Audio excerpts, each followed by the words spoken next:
Hello everyone, সবাইকে SNB in earning চ্যানেলে স্বাগতম। আজকে তোমাদের জন্য যে ভিডিওটা নিয়ে এসেছি সেটা খুবই ইম্পর্টেন্ট ভিডিও, যেটার জন্য অনেক দিন ধরে অনেক মেসেজ আসছে আমার কাছে যে স্যার মেজর পেপারের জন্য কি কি পড়বো একটু বলে দিলে ভালো ছিল। সবথেকে বেশি রিকোয়েস্ট হয়েছিল পলিটিক্যাল সায়েন্স থেকে। তো সেই জন্যই আমি আজকে একদম পরীক্ষার দৌড়গোড়ায় নিয়ে এসেছি, কারণ এগুলি সাজেশন করার ইচ্ছে ছিল না, যার জন্য টাইপিংও করাইনি আমরা বা নোটসও তৈরি করিনি। তারপরে সাজেশনের জন্য অনেক রিকোয়েস্ট হওয়াতে সেজন্য আমরা সাজেশনটা নিয়ে এসেছি। আজকে মেজর পেপার ওয়ানে তোমাদের 4টে সাজেশন দিয়ে দেবো: political science, Bengali, education, history. এই 4টে সাজেশন থেকে প্রায় প্রায় করে করে তোমাদের 8 থেকে 10টা প্রশ্ন পড়তে হবে।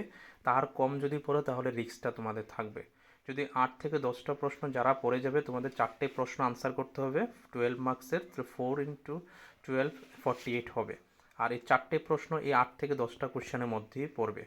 আর যারা যারা এই ভিডিওটা দেখছো, চ্যানেলটাকে সাবস্ক্রাইব করবে আর ভিডিওটাকে যতটুকু পারো শেয়ার করবে, এবং অ্যাটলিস্ট এই ভিডিওটার মধ্যে যাতে 50 লাইক পরে প্রত্যেকেই দায়িত্বটা নেবে, তাহলে ভিডিওটা তৈরি করার পিছনে অনেকটা ইন্টারেস্ট জাগে। আর আমাদের চ্যানেলটাকে যতটুকু পারো স্প্রেড করবে। তাহলে চলো দেরি না করে তোমাদের জন্য আজকে প্রথমত মেজর পেপার বলে দিই। আমি প্রথমে বলে দিই মেজর পেপার ওয়ান। পেপার ওয়ানের আমরা সাজেশান নিয়ে এসেছি। সেখানে কার সাজেশান প্রথম আলোচনা করব? পলিটিক্যাল সায়েন্সের উপর আলোচনা করব পেপার ওয়ানে, কারণ এটার জন্য সবচেয়ে বেশি রিকোয়েস্ট এসেছিলো। তারপর ধীরে ধীরে সবগুলি দিচ্ছি। একটা ভিডিওর মধ্যে 3টা আরও অ্যাড হয়ে যাবে, টোটাল 4টা সাজেশন এখানে থাকবে। প্রথমত ইউনিট ওয়ান থেকে দেখো। ইউনিট ওয়ান থেকে এই প্রশ্নটা তৈরি করবো: what is politics, discuss the nature or characteristics of politics. এখান থেকে একটা প্রশ্ন ভালো করে তৈরি করে নেবে। আর ইউনিট ওয়ানের যে বি পার্টটা আছে, এখান থেকে অনেকগুলি প্রশ্ন হয় কিন্তু। তো প্রথমত এখান থেকে 3টে অ্যাপ্রোচ পড়তে হয়। সেখান থেকে আমি দুটো ভালো করে পড়ার জন্য পড়বো। একটা হচ্ছে বিহেভিয়ারিজম আর একটা হচ্ছে মডার্ন অ্যাপ্রোচ। এই দুটো ভালো করে পড়বে। একটা বিহেভিয়ারিজম আর একটা বলেছি মডার্ন অ্যাপ্রোচ। এই দুটো ভালো করে পড়ে যদি কেউ এক্সট্রা পড়তে পারো তাহলে আমি বলবো ট্রেডিশনালটা একটু দেখে নেবে যদি পারো। যদি না পড়ো 3টা পড়বে: হোয়াট ইজ পলিটিক্সের প্রশ্নটা পড়বে, বিহেভিয়ারিজম থিওরিটা পড়বে, মডার্ন অ্যাপ্রোচের থিওরিটা পড়বে। এগুলি মানে কাকে বলে, ক্যারেক্টারিস্টিক্স বা ফিচার্স এবং লিমিটেশন দুটো পড়ে নেবে। বিহেভিয়ারিজম কাকে বলে, বিহেভিয়ারিজমের বৈশিষ্ট্য বা ক্যারেক্টারিস্টিক্স, এবং বিহেভিয়ারিজমের কি সীমাবদ্ধতা বা লিমিটেশন বা ক্রিটিসিজম। এরকম মডার্ন অ্যাপ্রোচও সেমভাবে তৈরি করবো। আর ট্রেডিশনাল অ্যাপ্রোচ যদি পারো তাহলে সেমভাবে একটা ট্রেডিশনাল অ্যাপ্রোচও তৈরি করে নেবে। তাহলে এখান থেকে মূলত 3টা প্রশ্ন মেনলি পড়তে হবে। তারপরে ইউনিট টু থেকে দেখো। ইউনিট টু থেকে প্রথমত তৈরি করে নেবে, প্রথম প্রশ্নটা যেভাবে আছে এইভাবেই তৈরি করে নেবে: what is state, why state অকুপাইজ central position in discussion of politics. এই হচ্ছে একটা প্রশ্ন। তারপর 2 নম্বর যেটা পড়বে সেটা হচ্ছে থিওরি পার্ট থেকে। থিওরি পার্ট থেকে আমরা দুটো প্রশ্ন সাজেস্ট করব। একটা হচ্ছে মার্ক্সিয়ান থিওরি অফ স্টেট আর একটা হচ্ছে আইডিয়ালিস্টিক থিওরি অফ স্টেট। একটা হচ্ছে মার্ক্সিয়ান থিওরি অফ স্টেট আর একটা হচ্ছে আইডিয়ালিস্টিক থিওরি অফ স্টেট। এই 3টে প্রশ্ন এখান থেকে তৈরি করতে হবে, তাহলে হয়ে যাবে। তাহলে 6টা প্রশ্ন হলো। তারপর চলো ইউনিট থ্রি থেকে কী কী পড়তে হবে। ইউনিট থ্রি থেকে প্রথমত আমি বলে দিচ্ছি, ইউনিট থ্রি থেকে তৈরি করে নেবে what is state, what is nation, different between state and নেশনের মধ্যে। তারপর নিচের পার্ট থেকে পড়বে ন্যাশনালিজম থেকে: what is nationalism, discuss the nature of বা features of nationalism, merits or demerits. এগুলি তৈরি করে নেবে। ক্যারেক্টারিস্টিক্স বা ফিচার্স দিয়ে কিন্তু মেরিটসটা হয়ে যায়, শুধু ডিমেরিটসটা 2, 3 বা 4টে তৈরি করে নেবে। তাহলে এখান থেকে হলো দুটো, তাহলে 6, 2, 8টা হলো। ইউনিট ফোর থেকেই পড়বে। ইউনিট ফোর থেকে পড়বে ডেমোক্রেসি থেকে একটা প্রশ্ন তৈরি করবে। ডেমোক্রেসির সংজ্ঞা মানে ডিফাইন ডেমোক্রেসি বা হোয়াট ইজ ডেমোক্রেসি, এবং ফিচার্সটা পড়ে নেবে বা ক্যারেক্টারিস্টিক্সটা পড়ে নেবে। ফিচার্স আর ক্যারেক্টারিস্টিক্স কিন্তু এক কথা। আর একটা প্রশ্ন তৈরি করে নেবে সোশ্যাল মুভমেন্টের উপরে: সোশ্যাল মুভমেন্ট কাকে বলে, এবং সোশ্যাল মুভমেন্টের নেচার, কজেস অ্যান্ড রেজাল্টস। এইটা একটু ভালো করে দেখবে সোশ্যাল মুভমেন্টটা, আর ডেমোক্রেসিটা রেখে দেবে সঙ্গে। তাহলে এ হলো 10টা কোশ্চেন। এই 10টা কোশ্চেন পড়লে আশা করি 4টা পড়ে যাবে। তারপরে ইউনিট 5 থেকে একটা এক্সট্রা কোশ্চেন দিচ্ছি, রোল অফ মাস মিডিয়ার উপর একটা কোশ্চেন তৈরি করে নেবে: discuss the role of mass media in political science. তাহলে এরকমভাবে একটা প্রশ্ন তৈরি করে নিতে পারো। তো এটা হচ্ছে এক্সট্রা। তাহলে এক্সট্রা দিলাম দুটো, একটা হচ্ছে ট্রেডিশনাল অ্যাপ্রোচ আর একটা হচ্ছে role of mass media. Total 12টা প্রশ্ন বলেছি, তার থেকে 10টা যে স্টার বলেছে সেই 10টা তোমরা তৈরি করে নেবে। আমি আশা করি 100% কোনো দিনই শিওর দেওয়া যায় না, তাহলে তো প্রশ্নটাই আমাকে করতে হবে। তো সেই জন্য আশা করি তোমাদেরই 10টা থেকে 4টে প্রশ্ন তোমরা লিখে আসতে পারবে। এভাবে তোমরা পেপার ওয়ানের প্রশ্নগুলি তৈরি করে নেবে, হয়ে যাবে। আমি জানি একটু একদম পরীক্ষার আগ মুহূর্তে দিয়েছি, একদম আগ মুহূর্তে বলতে আগের দিন দিয়েছি, কিন্তু আমি তৈরি করার কোনো ইচ্ছে ছিল না, রিকোয়েস্টের কারণে আমি তোমাদের এই ভিডিওটা আজকে দিয়ে দিলাম। তাহলে চলো এবার নেক্সট আরেকটা পেপার নিয়ে আমরা আলোচনা করব, সাবজেক্ট নিয়ে আলোচনা করব। এখন যে সাজেশনটা নিয়ে আলোচনা করব সেটা হলো বেঙ্গলি নিয়ে।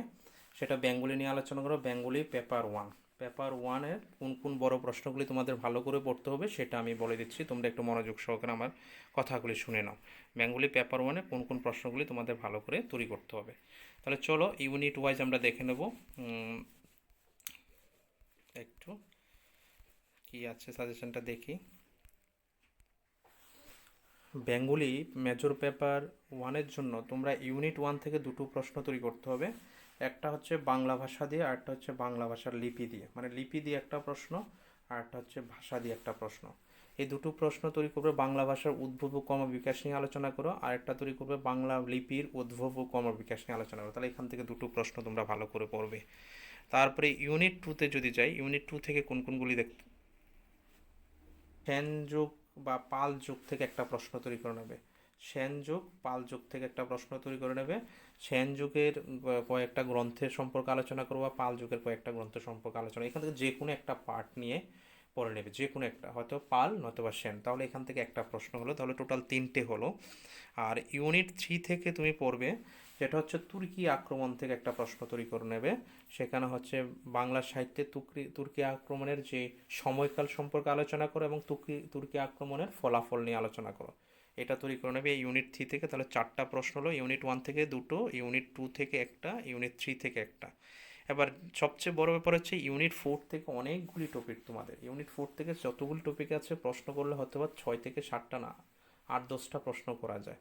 তার থেকে আমি 4টে থেকে 5টা প্রশ্ন বলার চেষ্টা করব। দেখো কোন কোন প্রশ্নগুলি। প্রথমত চর্যাপদ নিয়ে একটা প্রশ্ন তৈরি করে নেবে। চর্যাপদ থেকে একটা প্রশ্ন তৈরি করবে কি, সেটা প্রশ্নটা এরকম হয়তো, বাংলা সাহিত্যের আদি নিদর্শন গ্রন্থ কোনটি, এর আবিষ্কার সম্পর্কে আলোচনা করো, এবং তার যে মূল বিষয়বস্তু ছিল সেটা আলোচনা করতে বলতে পারে, বা তার সাথে দিয়ে দিতে পারে যে সে তখনকার সমাজের চিত্রটা বা যে সমাজের অবস্থাটা ছিল সেটা সম্পর্কে আলোচনা করো। তাহলে এটা হলো একটা। আর একটা প্রশ্ন তৈরি করে নেবে মালাধর বসুর উপরে। সেটা হচ্ছে মালাধর বসুর উপরে কি তৈরি করতে পারি, ভাগবতের আদি অনুবাদক কে, তার লেখা গ্রন্থটি নাম কি, এবং ভাগবতের কোন অংশটা তিনি অনুবাদ করেছেন, এবং সেই ভাগবতের মধ্যে তার কৃতিত্ব আলোচনা করো। তো অ্যাকচুয়ালি ভাগবতের আদি অনুবাদক আমরা কাকে বলবো, মালাধর বসুকে। তাহলে মালাধর বসু থেকে তোমরা একটা প্রশ্ন ভালো করে তৈরি করে নিলে। তারপরে যদি যাই, আমরা আরেকটা তৈরি করতে পারি শ্রীকৃষ্ণ কীর্তন থেকে। শ্রীকৃষ্ণ কীর্তনের কাকে বলে, কাব্যটা কে শ্রীকৃষ্ণ কীর্তন কাব্যটা কে কবে কোথায় থেকে আবিষ্কার করেন, এর কয়টা খণ্ড আছে, খণ্ডগুলি সম্পর্কে আলোচনা করো। বা সেরকমও দিতে পারে শ্রীকৃষ্ণ কীর্তনের কাহিনীটি সংক্ষেপে আলোচনা করো। এরকম একটা প্রশ্ন তোমরা তৈরি করে নেবে। আর সেটা হচ্ছে গেল একটা, সে ইউনিট 4 থেকে 3টা হলো। আর একটা তৈরি করবে কৃত্তিবাস ওঝার উপরে। আরেকটা তৈরি করবে কার উপরে, কৃত্তিবাস ওঝার উপরে তৈরি করবে। সেটা হচ্ছে অনুবাদ সাহিত্যের আদি কবিকে, তার কাব্য পত্রিকা সম্পর্কে আলোচনা করে, সেটা হচ্ছে কৃত্তিবাস ওঝার। সেখান থেকে একটা প্রশ্ন তৈরি করবে। তারপরে যদি আরেকটা বলি, সেখান থেকে তুমি চণ্ডীদাসের উপর একটা প্রশ্ন তৈরি করো, এবং বিপ্রদাস পিপিলের উপর একটা প্রশ্ন তৈরি করো। এবং এক্সট্রা হিসেবে যদি রাখো তাহলে নারায়ণদেব রাখতে পারো, যে মনসামঙ্গলে বিপ্রদাস পিপিলের সম্পর্কে আলোচনা করো, বা মনসামঙ্গলে নারায়ণদেব সম্পর্কে আলোচনা করো, বা বৈষ্ণব পদাবলিতে চণ্ডীদাসের কাব্য পরিচয় দাও, বা কাব্য প্রতিভার পরিচয় দাও। তো ওভারঅল এখান থেকে আমি যদি স্টার মার্ক কোশ্চেন বলি, প্রথমত বলবো চর্যাপদ থেকে একটা, মালাধর বসুর একটা, কৃত্তিবাস ওঝার একটা, তারপরে হবে বৈষ্ণব পদাবলী থেকে একটা চণ্ডীদাস, তারপরে নারায়ণ দেবের একটা পড়ে নিতে পারো, আর একটা পড়ে নেবে যেটা হচ্ছে শ্রীকৃষ্ণ কীর্তনের উপরে একটা তৈরি করে নেবে। তাহলে এখান থেকে 1 2 3 4 5 6 7টা প্রশ্ন হচ্ছে, আর এখান থেকে দুটো, এখান থেকে একটা, এখান থেকে একটা, মোটামুটি 7 8 9 10 11টা প্রশ্ন হয়। 11টা থেকে তোমরা এখান থেকে একটু বাছাইকৃত করে আর একটু কমিয়ে পড়ে নেবে, অথবা চর্যাপদ, মালাধর বসু, কৃত্তিবাস ওঝা, শ্রীকৃষ্ণ কীর্তনে 4টা পড়লেও হয়। তো 4 4 8টা প্রশ্ন ভালো করে দেখে নেবে। এই 8টা প্রশ্ন দেখলে তোমাদের পরীক্ষা আশা করি 4টে তোমরা লিখতে পারবে। সাজেশন নিয়ে আলোচনা করব মেজর পেপার হিস্ট্রি নিয়ে। আমরা এবার সাজেশন আলোচনা করব মেজর পেপার হিস্ট্রি নিয়ে, পেপার ওয়ান নিয়ে। সেখান থেকে কোন কোন প্রশ্নগুলি তোমরা ভালো করে দেখবে, একটু ভালো করে দেখে নাও। ইউনিট 1 থেকে তোমরা ভালো করে তৈরি করে নেবে প্রথম প্রশ্নটা, ইউনিট ইন ডাইভার্সিটির উপরে প্রশ্নটা ভালো করে তৈরি করে নেবে। এখান থেকে প্রশ্নটা তোমাদের তৈরি করে নিলে একটা প্রশ্ন এখান থেকে দিলাম। তারপরে ইউনিট 2তে যদি যাও, ইউনিট 2 থেকে প্রথমত বলবো ইন্ডিয়ান সোসাইটির উপর একটা প্রশ্ন তৈরি করে নাও। ইউনিট 2 থেকে ইন্ডিয়ান সোসাইটির উপর একটা প্রশ্ন ভালো করে তৈরি করে নেবে, আর একটা প্রশ্ন আর্ট অ্যান্ড আর্কিটেকচারের উপর একটা প্রশ্ন তৈরি করে নেবে। এই দুটো প্রশ্ন এখান থেকে করে নেবে। তারপরে ইউনিট 3তে যদি যাই, ইউনিট 3 থেকে পড়বে প্রথমত গুপ্ত অ্যাডমিনিস্ট্রেশনটা ভালো করে তৈরি করো, এটা ভালো করে পড়া দরকার। মৌর্য পিরিয়ডটা তৈরি করতে পারো, এখান থেকে দুটো তৈরি করো। তারপরে ইউনিট 4 থেকে যদি বলি, ইউনিট 4 থেকে তোমরা বিশেষত আমি বলবো নাম্বার সিস্টেম এবং টেকনোলজি, এই দুটো ভালো করে তৈরি করতে পারো। তাহলে এখান থেকে প্রায় 8টা কোশ্চেন হলো। ইউনিট 4 থেকে হচ্ছে টেকনোলজি এবং হচ্ছে নাম্বার সিস্টেম এবং টেকনোলজির উপরে, সায়েন্স অ্যান্ড টেকনোলজির উপরে দুটো প্রশ্ন। তারপরে যদি যাই, ইউনিট 3 থেকে দিলাম দুটো প্রশ্ন। একটা হচ্ছে গুপ্ত অ্যাডমিনিস্ট্রেশনের উপরে, আরেকটা হচ্ছে মৌর্য অ্যাডমিনিস্ট্রেশনের উপরে। আর এক্সট্রা হিসাবে হলো মার্টিন ট্রেডটা, তোমরা কিন্তু এক্সট্রা হিসাবে একটু দেখতে পারো, মার্টিন ট্রেডটা একটু ভালো করে এক্সট্রা হিসাবে দেখে নিতে পারো। তারপরে ইউনিট 2 থেকেও দিলাম দুইটা, একটা হচ্ছে ইন্ডিয়ান সোসাইটি এবং আর্ট অ্যান্ড আর্কিটেকচারের উপর একটা। আর ইউনিট 1 থেকে আপাতত একটা পড়তে পারো। যদি এক্সট্রা হিসেবে পড়তে চাও তাহলে সেখান থেকে আমি সাজেস্ট করব তোমাদের, যদি পারো ইন্ডিয়ান লিটারেচার পার্টের উপর একটা প্রশ্ন, বেদিক লিটারেচারের উপর একটা তৈরি করে নিতে পারো। তাহলে মোটামুটি 10টা প্রশ্ন বলেছে, 8টা ভালো করে বলেছে, সেই 8টা ভালো করে দেখে না। আর দুটো যদি পারো এক্সট্রা হিসেবে পড়বে, একটা মার্টিন আর একটা হচ্ছে ইন্ডিয়ান লিটারেচার উপরে, বৈদিক লিটারেচারের উপরে একটু আলোচনা করতে বললাম। তাহলে এই হচ্ছে হিস্ট্রি পেপার 1-এর সাজেশন। এখান থেকে এগুলি ভালো করে তোমরা দেখে নেবে। এবার আলোচনা করব আমরা এডুকেশন মেজর পেপার 1 নিয়ে। আমরা আলোচনা করব এডুকেশন মেজর পেপার 1 নিয়ে, কোন কোন প্রশ্নগুলি তোমরা ভালো করে দেখবে একটু দেখে নাও।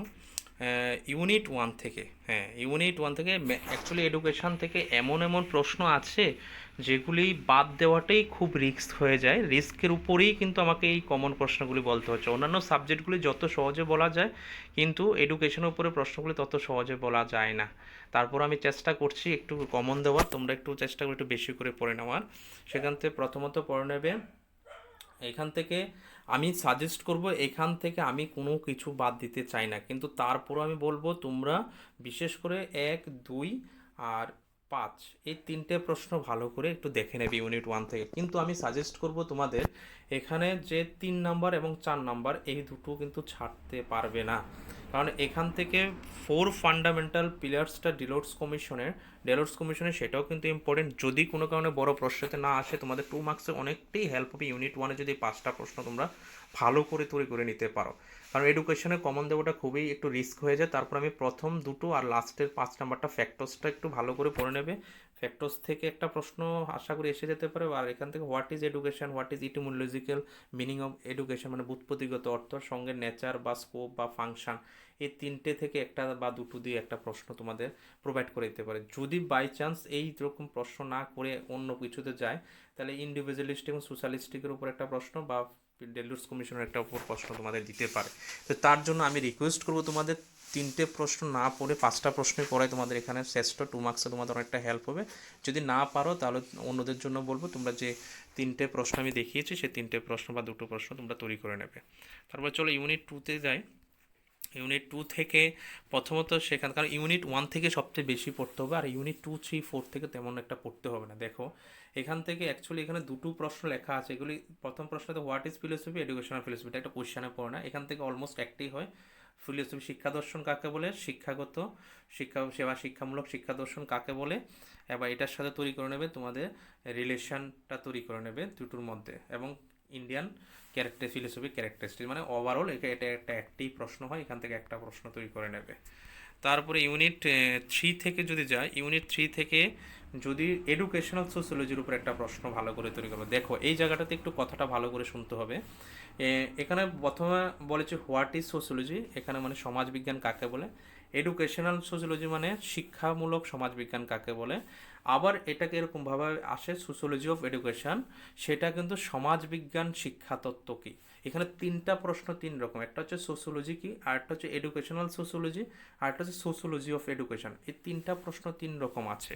কোন প্রশ্নটা দিয়েছে ভালো করে দেখে আনসার করবে। এবং সেখানে দেখো এখানে discuss the nature of characteristics, এটা হচ্ছে এডুকেশনাল সোসিওলজির। এখানে কি ডিসকাস দ্য নেচার বা ক্যারেক্টারিস্টিক কি সোসিওলজির বলেছে, নাকি এডুকেশনাল সোসিওলজির বলেছে, নাকি সোসিওলজি অফ এডুকেশনে বলেছে, সেটা কিন্তু একদম ভালো করে পড়ে তারপরে আনসারটা লিখবে। তারপরে discuss the relation between sociology এবং এডুকেশন। আমি আবারও বলছি, এডুকেশনাল সোসিওলজি এবং সোসিওলজি অফ এডুকেশন দুটো কিন্তু আলাদা কথা। কার প্রশ্ন এসেছে এবং কার বৈশিষ্ট্য লিখতে বলেছে সেটা কিন্তু একটু খেয়াল রাখবে। এখান থেকে একটা প্রশ্ন তৈরি করবে, আর এক্সট্রা হিসেবে আমি বলবো সোসাইটির প্রশ্নটা তোমরা তৈরি করে নিতে পারো। সোসাইটির প্রশ্নটা তোমরা ভালো করে তৈরি করে নিতে পারো। তারপরে চলে যে ইউনিট 4-এ যাই। ইউনিট 4 থেকে দুটো প্রশ্ন বলবো, একটা হচ্ছে ইকুয়ালিটি অফ এডুকেশনাল অপরচুনিটির উপরে কোশ্চেনটা তৈরি করে নাও, আর তারপরে 3 নম্বর কোশ্চেনটা তৈরি করে নাও সোশ্যাল চেঞ্জের উপরে। তাহলে মোটামুটি এগুলি পড়লেই তোমাদের হয়ে যাবে।